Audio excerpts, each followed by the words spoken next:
Bom, continuando aqui o nosso debate sobre a legislação, esse documento, né, feito pelo Instituto de Políticas Públicas em Direitos Humanos para lugares de memória, traz uma série de recomendações para se proteger e também criar lugares de memória, gerir formas de obtenção de recursos, etc. É um documento bastante completo, bastante amplo e que eu recomendo muito a leitura. No final, tem o link para vocês acessarem, também está disponível na bibliografia da minha aula, tá? Mas um dos temas é justamente no eixo número 2, que está falando sobre a preservação dos lugares de memória, né? Tem uma diretriz lá que é a número 17, que é essa que está transcrita aqui, que fala sobre a questão do patrimônio, né? Então, a aplicação das instâncias de patrimônio cultural, histórico ou similares aos lugares onde se cometeram graves violações aos direitos humanos, pode ser uma ferramenta eficaz para garantir a preservação desses locais.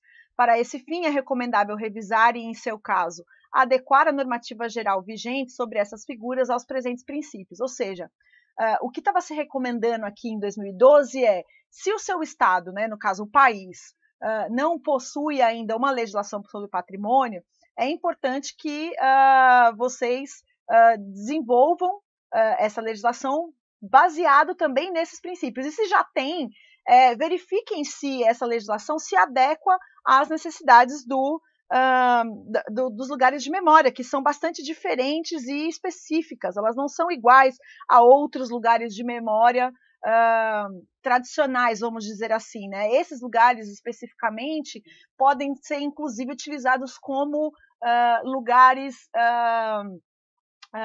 que servem como prova em casos de julgamentos na justiça comum. Por exemplo, na Argentina, o prédio da ESMA, a Escola Superior de Mecânica da Armada, foi utilizada como uma cena de crime, ou seja, constituía parte da prova jurídica que levou à condenação de mais de 100 militares ligados à tortura, desaparecimento e mortes naquele local. Então, portanto, a preservação do patrimônio ela é importante porque ela garante o espaço físico, né, a integridade física do imóvel, porém as suas características são bastante peculiares. Então, portanto, se a legislação não prevê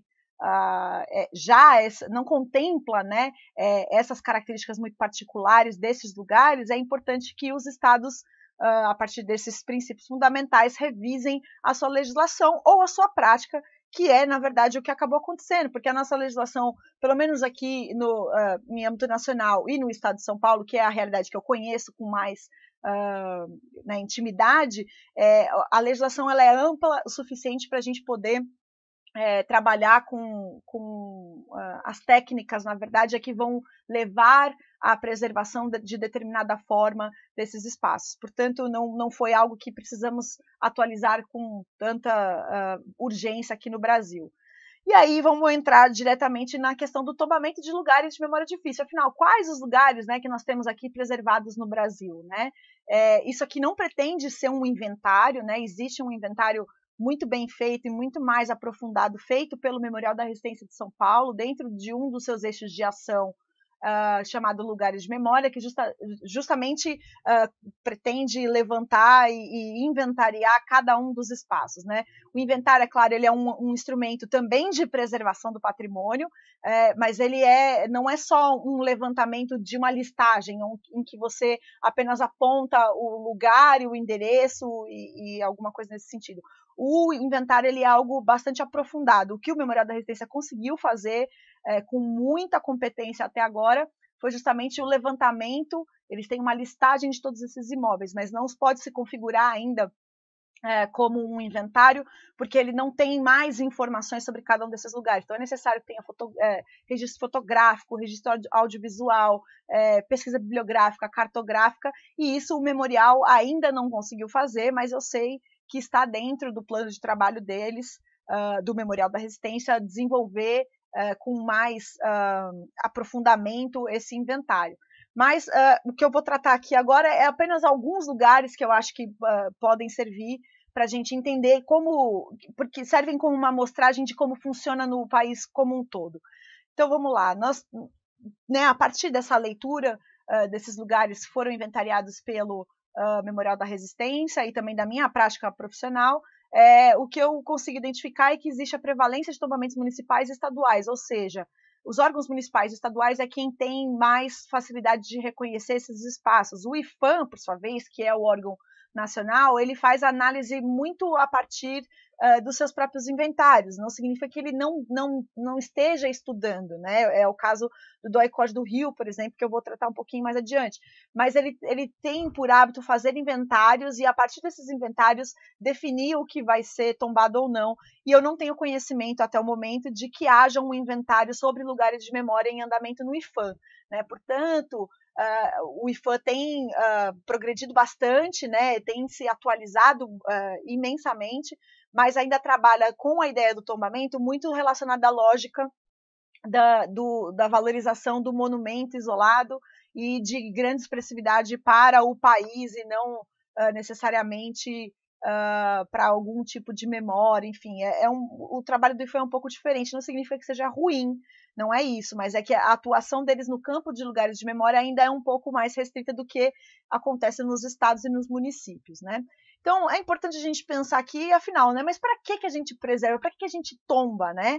Esses espaços. Então, além da gente pensando no tema do tombamento clássico, né, do porquê que a gente tomba para preservar para a posteridade, né, eu trago aqui algumas reflexões especificamente sobre os lugares de memória, né. Então, a memória sobre esses períodos, em especial aqui, né, para este curso, sobre a memória da ditadura, ela é uma memória de todos, ela não é uma memória relacionada apenas a quem teve algum tipo de vinculação da sua trajetória com este período, né? Então eu trago aqui, por exemplo, um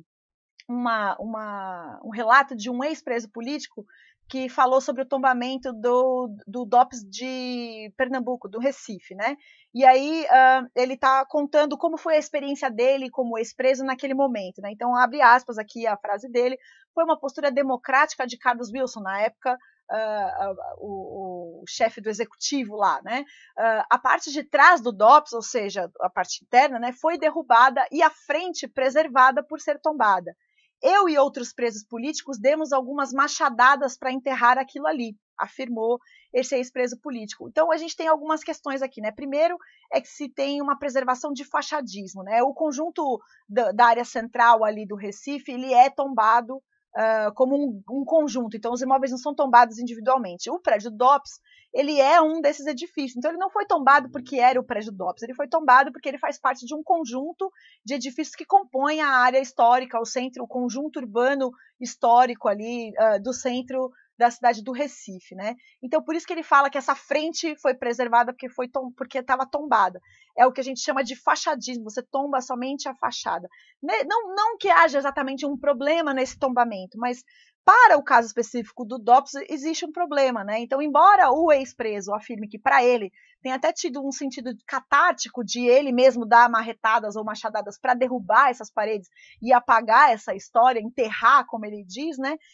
Isso é um processo que diz respeito ao indivíduo. Porém, essa memória ela não pertence só aos ex-presos que ficaram detidos lá. Essa memória pertence a todos. Portanto, a gente precisa preservar, por mais que seja compreensível que as pessoas que passaram por esses espaços queiram apagar isso da memória, não é correto fazer isso e legar o esquecimento às gerações futuras, né? E aí vem o segundo ponto aqui, que é o elemento da reparação simbólica. Por que a gente deve preservar? Né? Como um elemento de reparação simbólica. Né? Porque a preservação desses lugares, ele é uma das premissas de restabelecimento de relações entre o Estado e os seus cidadãos. Né? Isso quem estabeleceu são os princípios da justiça de transição. Então, a partir do momento que o Estado reconhece, por meio da preservação de locais onde foram torturadas, mortas pessoas pelo próprio Estado em outro momento, né? Ou, por exemplo, com a criação da Comissão Nacional da Verdade, isso são reparações simbólicas, né? Não substitui a justiça, mas são um dos pontos importantes para a justiça de transição. Portanto, a preservação desses espaços e o reconhecimento do Estado de que esses locais serviram para a prática de violação de direitos humanos é importante como um elemento de que o Estado está pedindo desculpa pelo que fez e que está se estabelecendo ali um compromisso de que isso não irá se repetir. Portanto, não podemos permitir a demolição desses espaços, seja por qual for a justificativa. E aí, por fim, eu trago aqui a reflexão de uma pesquisadora alemã, que dá aula na Universidade de Berlim, na Technische Universität de Berlim, a Gabi Dolf-Monenkamper, que estuda os lugares de memória, e que ela traz 3 pontos, né? Que a destruição desses lugares culmina na eliminação de evidências físicas de evento que se pretende negar, né? Então, é exatamente aquilo que eu falei sobre o documento do Mercosul, né? Quando você trata esses lugares como prova jurídica, ele é uma evidência física. Quando você permite a destruição desses lugares, você está permitindo a destruição de provas de crimes, né? Não só para efeitos de justiça, mas também de história. Então, aconteceu muito isso no fim da Segunda Guerra, quando a Alemanha nazista percebeu que estava perdendo a guerra. Então, ela começou a bombardear vários espaços que serviram como campos de concentração, crematórios, etc., como forma de negar que existiu um plano de extermínio em massa de pessoas na Alemanha nazista, né? Então, nós não podemos, durante o período democrático, fazer o mesmo para se tentar, porque a gente pode cair no problema da negação no futuro sobre esses eventos, e nós estamos vivendo um momento de negacionismo histórico, né? Por segundo, Gabi Dolf-Monenkamper fala, né, que os prédios, lugares e a sua substância material ensinam mais que os livros, eles são reais testemunhas do tempo e da história, porque possuem o espírito do lugar, né, eles contêm o espírito do lugar.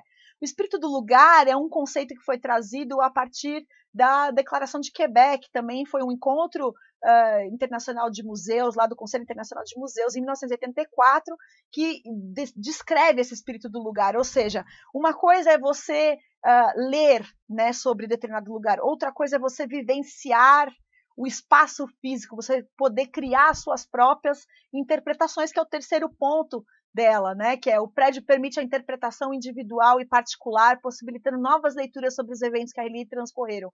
Nada substitui a experiência individual de estar num lugar deste de memória, né? Então, quem já visitou qualquer que seja o lugar de memória, seja o Memorial da Resistência, seja um campo de concentração, seja a ESMA na Argentina, seja os vários lugares no Chile, percebe-se que ali existe um espírito, uma carga que você só entende quando está lá. É diferente de ler, é diferente de assistir um filme. Então, por isso que a gente precisa preservar esses espaços.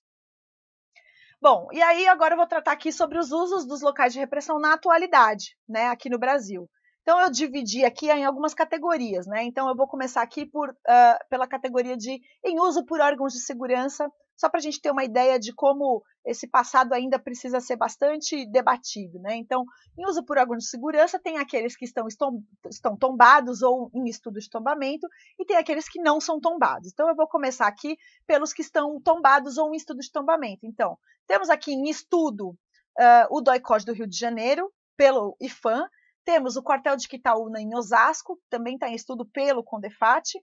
E aqui em São Paulo, quando algo está em estudo de tombamento, significa que existe uma proteção prévia. Portanto, é como se ele já estivesse tombado. E nós temos aí 2 lugares que são tombados já, que é o caso, e ainda ocupado por órgãos de repressão, né, ou de segurança pública, que no caso o prédio que funcionou o DOI-CODE, aqui em São Paulo, está em uso ainda pela Polícia Civil, e o caso do DOPS do Pernambuco, que também está em uso pela Polícia Civil do Pernambuco, lá em Recife. Então aqui a gente tem a imagem da fachada do primeiro exército do DOI-CODE, lá no Rio de Janeiro, foi onde funcionou, né, como não sei se todos sabem, mas o DOI-CODE foi uma estrutura que foi criada primeiro paramilitarmente, vamos dizer assim, fora de uma estrutura oficial do Exército e de qualquer força de segurança, com agentes da segurança pública de várias das forças, né, aqui em São Paulo, no bairro da Vila Mariana, e esses edifícios aqui em São Paulo funcionou dentro da delegacia 36ª, e no Rio de Janeiro funcionou dentro do quartel do Exército quando ele foi institucionalizado no ano de 1970. Esse pedido está em análise pelo IPHAN desde o ano de 2013, foi um pedido do Ministério Público Federal, e ele está em trâmite ainda e tem vários empecilhos. Um deles é que o Exército não permite a entrada de técnicos do IPHAN para a vistoria do espaço, fotografar, e não fornecem plantas, porque eles alegam que é uma questão de segurança nacional. Esse argumento foi o mesmo utilizado durante o período da ditadura, quando o DOI-CODE ainda funcionava aqui em São Paulo, porque o edifício pertencia, né, o terreno pertencia à Secretaria de Segurança Pública do Estado de São Paulo, que cedeu o espaço ao Exército. Mas precisava, para formalizar isso do ponto de vista legal, de uma vistoria para identificar quais edifícios existiam dentro desse terreno aqui em São Paulo, e aconteceu a mesma coisa. O Exército não permitia a entrada dos engenheiros do próprio Estado de São Paulo para a vistoria desses edifícios, o que está se repetindo agora no caso do Rio de Janeiro. Esse caso agora está cada vez mais difícil de sair, e nós tivemos uma manifestação mais recente do Exército no dia 7 de maio, em resposta ao IFAM. Eles emitiram um ofício em que, dentro dessa manifestação, tem esses dois pontos que eu queria chamar a atenção aqui, em que eles estão argumentando contrários ao tombamento, né? Alegando o quê? Que o interior do prédio, sob o estudo de tombamento, sofreu obras de adequação para abrigar uma companhia de polícia do Exército, fato que o descaracteriza como bem de valor histórico ou cultural. Veja que eles utilizam o mesmo argumento que foi utilizado pelo Serviço de Patrimônio da Bahia no ano de 2015 para não tombar a casa de Marighella, né? Descaracterização. E essa descaracterização empreendida por reformas acaba retirando ali o valor de patrimônio histórico ou cultural. Isso na interpretação do Exército, né? E aí, na verdade, a gente vê qual é o real motivo do porquê o Exército é contrário, né? E o Exército mesmo escreve isso nesse mesmo ofício, no item E, que eu transcrevi aqui, o tombamento em nada contribui para a pacificação social e política tão almejadas pela sociedade brasileira, vez que teria o potencial de gerar animosidades por rememorar fatos cujos registros devem permanecer apenas na história. É muito emblemático a gente estar lendo uma manifestação do Comando do Exército feita em maio de 2020, falando sobre a pacificação social e política almejadas pela sociedade brasileira. Veja, como é possível a gente construir a pacificação social e política se a gente não pode rememorar fatos que aprofundaram a violência, a desigualdade e colocaram o cidadão como um inimigo do Estado? Por que a gente tem que esquecer? Por que deve deixar apenas na história? Né? Como que a gente pode querer a pacificação se a gente não tiver a justiça, se a gente não tiver a verdade que está preconizado lá no Plano Nacional de Direitos Humanos, no Programa Nacional de Direitos Humanos, número 3, de 2009, né? Direito à verdade. Portanto, são vários os pontos aqui. É claro que a gente sabe que isso é uma manifestação que tem tudo a ver com o momento que nós vivemos agora, especialmente pós-Comissão Nacional da Verdade. Aí nós teremos outras aulas aqui com os colegas que vão tratar do assunto. Mas gostaria só de trazer para vocês esse elemento quentíssimo, né? Temos aqui o caso do quartel de Quitaúna, que está em estudo também pelo órgão de preservação estadual, o CONDEFAT, né? Nasceu como um pedido de tombamento de uma capela, e nós acabamos ampliando esse recorte justamente porque dali saiu, por exemplo, aquele caminhão com armas que o Carlos Lamarca levou para armar a guerrilha contra a ditadura, né? Então, temos vários fatos importantes relacionados à memória, não só da ditadura, mas a outros momentos também, no quartel de Quitaúna, que também está em estudo de tombamento.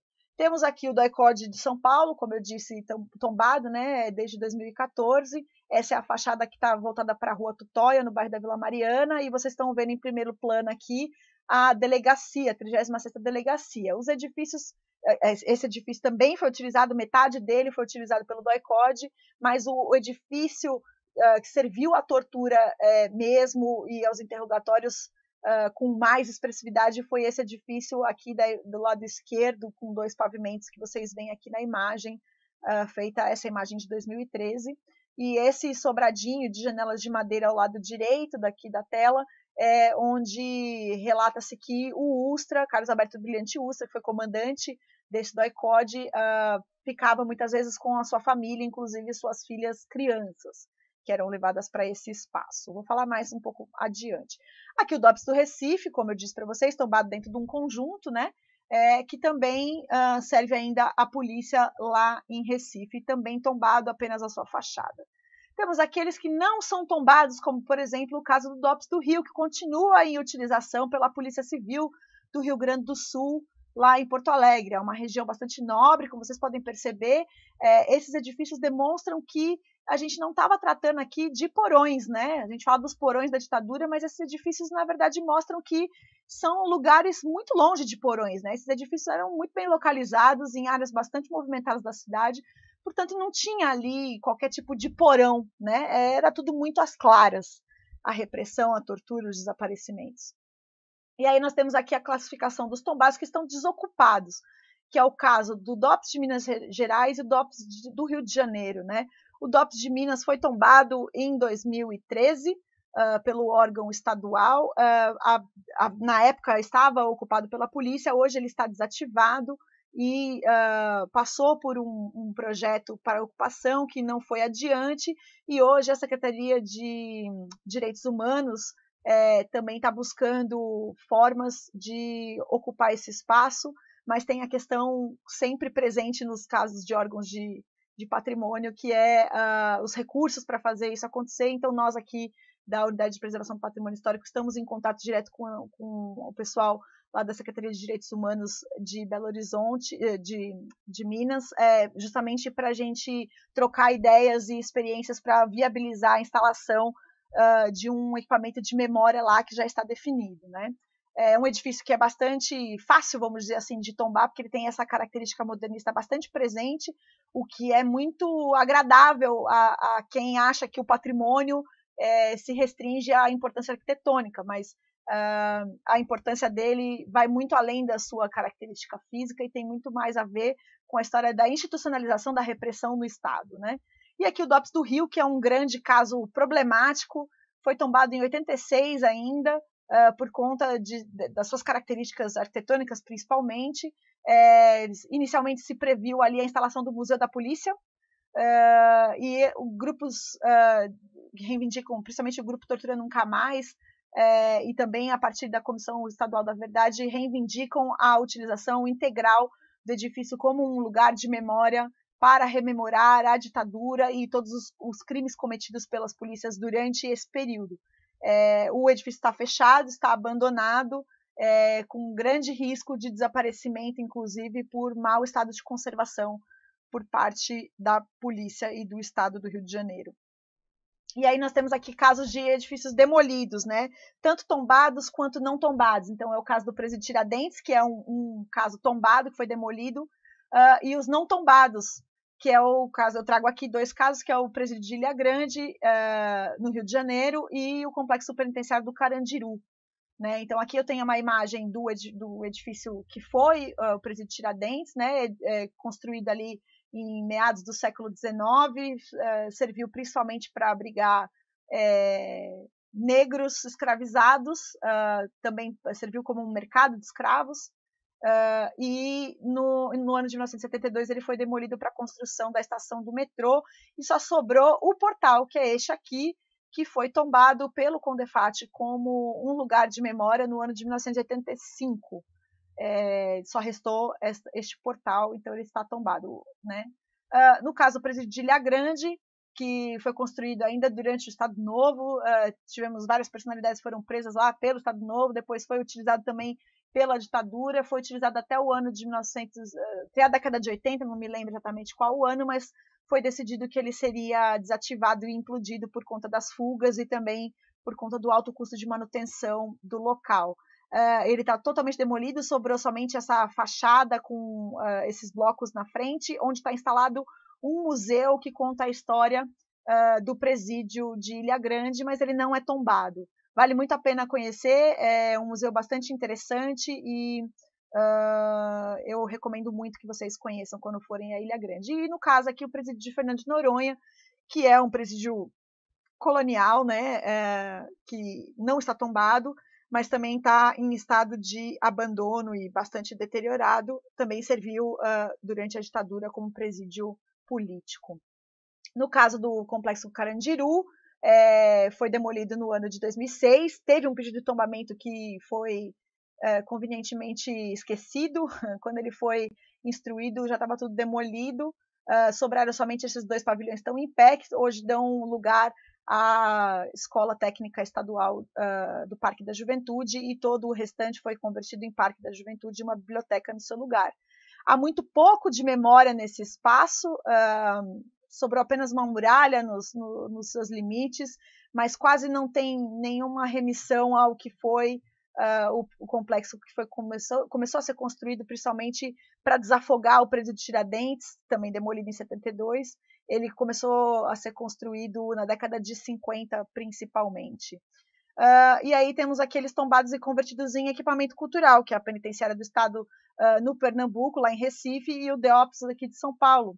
No caso da Penitenciária do Estado, virou a Casa de Cultura, né? Teve um projeto interessantíssimo da arquiteta Mina Bobardi, tombado desde o ano de 1978, e hoje é o mercado de artesanato, né? Então, por dentro ele está dessa forma, e uma das celas hoje tem essa pequena placa afirmando que ali foi um presídio que também serviu como presídio político, embora tenha sido construído presídio político em várias fases da história brasileira, não só durante a ditadura, né? E aí temos aqui o Memorial da Resistência, que talvez seja o exemplo mais interessante por toda a sua potência, serviu como sede do DOPS entre 1938 e 1983, aqui no estado de São Paulo, e hoje possui 2 andares, o térreo e mais uma parte do 5º andar, né, com o auditório, como um equipamento de lugar de memória, é ligado ao sítio internacional, à Coalizão Internacional de Sítios de Memória, e é o único lugar que foi, de fato, transformado num equipamento cultural voltado à memória da repressão durante o período republicano. E aí temos aqui algumas imagens de como era, de como ficou, passou por uma grande reforma que trouxe bastante desfiguração do espaço, que tinha lá inscrições de presos, podia ser utilizado como um espaço, servir como prova judicial, mas infelizmente essa reforma pela qual o edifício passou no ano 2000, muito antes da instalação do Memorial da Resistência, esse edifício perdeu essas características, e existe uma ação hoje em curso pelo Ministério Público do Estado de São Paulo contra o governo do estado pela mutilação que ocorreu. E aí, por fim, eu vou tratar aqui das políticas públicas de patrimônio para a memória da ditadura, né, que é o tombamento do DOI-CODE, a criação do GT e a arqueologia da repressão, né. Então, esse tombamento foi iniciado no ano de 2010, em 2012 foi aberto o estudo de tombamento, efetivamente, pelo CONDEFAT, em 2014 ele foi tombado. E aí teve uma distinção dos processos anteriores, por exemplo, no caso do presídio Tiradentes e no caso do DOPS, porque se compôs uma equipe interdisciplinar. Então, nós tínhamos historiadores, sociólogos e arquitetos compondo a equipe que fez o estudo, com participação de ex-presos nas vistorias para identificar cada um dos espaços, e aí, a partir disso, se definiu o nível de proteção de cada um dos edifícios, são 4 edifícios, né, de acordo com a relevância histórica. Então, a partir disso e da legislação que eu já tratei aqui, que já existia na época, nós temos hoje um tombamento bastante robusto, que abarca, que sintetiza que o tombamento é apenas um dos caminhos para a preservação e a difusão da memória da ditadura, né? Então, como eu disse, né, o texto é pautado por esses critérios de preservação de patrimônio relacionado a memórias difíceis, né, como prova testemunhal, parte de uma política pública de reconhecimento da responsabilidade do Estado, né, desde a década de 90, tanto do Estado de São Paulo, que desenvolveu suas políticas próprias, quanto do Brasil, né, e também como uma forma de evitar a mutilação do edifício, tal qual aconteceu no prédio do DOPS, né, onde está o Memorial da Resistência, que na verdade foi entendido como um monumento, porque era uma estação ferroviária projetada pelo Ramos de Azevedo e não pela sua ocupação principal ao longo da história, que foi como o presídio político, né?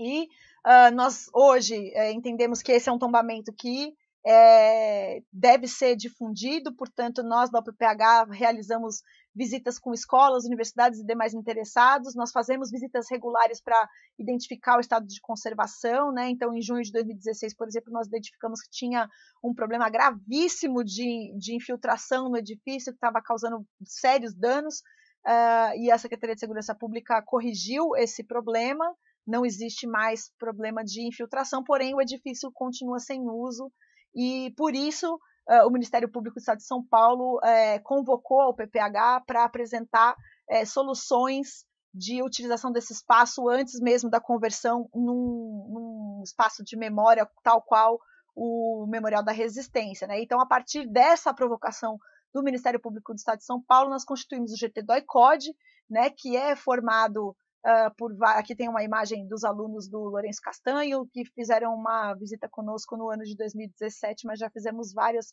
visitas por lá. O GT DOI-CODE, como eu dizia, foi instituído em 2018, né? Nós fizemos uma reunião primeiro com o Ministério Público e aí, a partir de então, a minha coordenadora, Valéria Rossi, me designou para coordenar os trabalhos de reocupação daquele espaço da forma que é possível hoje, que é com essas visitas periódicas, né, que são demandadas pela sociedade. Mas a ideia é que a gente criasse ali um espaço de visita permanente.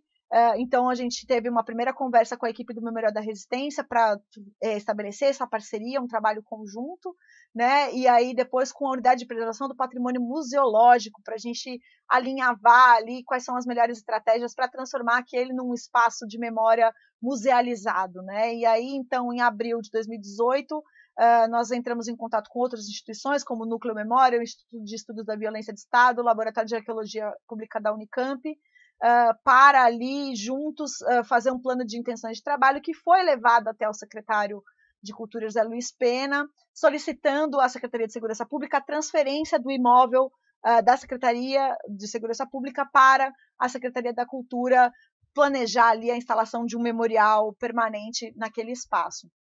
Em outubro de 2018, nós recebemos uma negativa afirmando que não poderia ser cedido totalmente esse espaço e, portanto, nós desenvolvemos outras estratégias de reivindicação para solicitar os edifícios que estão subutilizados ou não utilizados, né? E aí, em dezembro de 2018, nós instituímos, de fato, o GT DOI-CODE com todas aquelas instituições anteriores, né?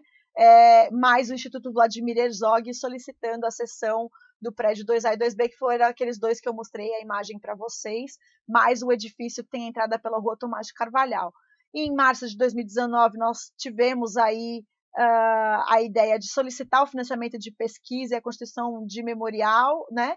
E também formalizamos o convite ao Departamento de Arqueologia da Federal de Minas Gerais, da Unifesp, ao IFAM, ao DPH, o DPH, Departamento de Patrimônio Histórico da cidade de São Paulo, e a Faculdade de Arquitetura e Urbanismo da USP, que hoje tem representantes de todas essas instituições no GT. Em maio, nós fizemos um primeiro esboço de plano arqueológico, né, em 2019.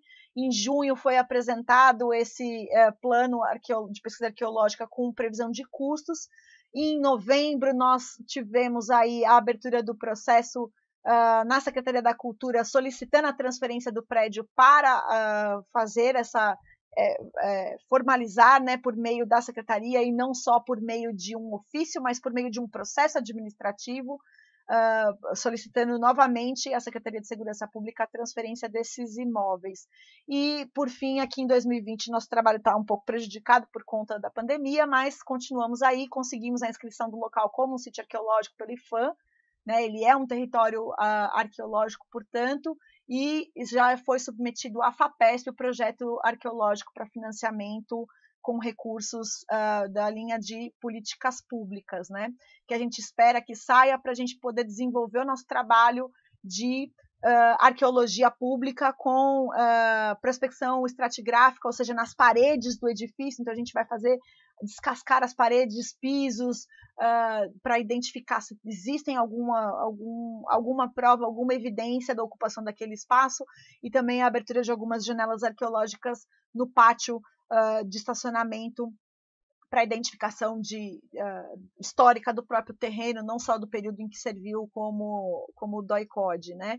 E a gente espera que tenhamos a aprovação aí da FAPESP desse recurso para iniciar esse trabalho, que é justamente o primeiro passo e a contemplação de um aspecto que está previsto na resolução de tombamento, que é justamente qualquer intervenção física nesses edifícios precisa ser precedida de trabalhos de arqueologia. Então, nós estamos fazendo isso, pleiteando recursos para a FAPESP para executar essa parte da arqueologia, né? E para concluir aqui, o que a gente pode chegar à conclusão, né, dessa aula é que o tombamento por si só ele é incapaz de atender às necessidades da preservação, evocação e difusão da memória, né? Ele é um passo indispensável para a existência e garantia do bem, mas descolado de políticas públicas integradas com outros órgãos, outras instituições afeitas à preservação, fica difícil materializar todas essas intenções, né? Então, o tombamento ele não pode acontecer descolado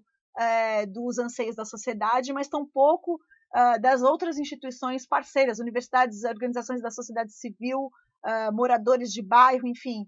E esse vai ser o nosso trabalho daqui para frente, inclusive durante o trabalho de arqueologia, fazer um inventário que escute os moradores, os ex-presos, e, se possível, até agentes da segurança pública que trabalharam naquele local.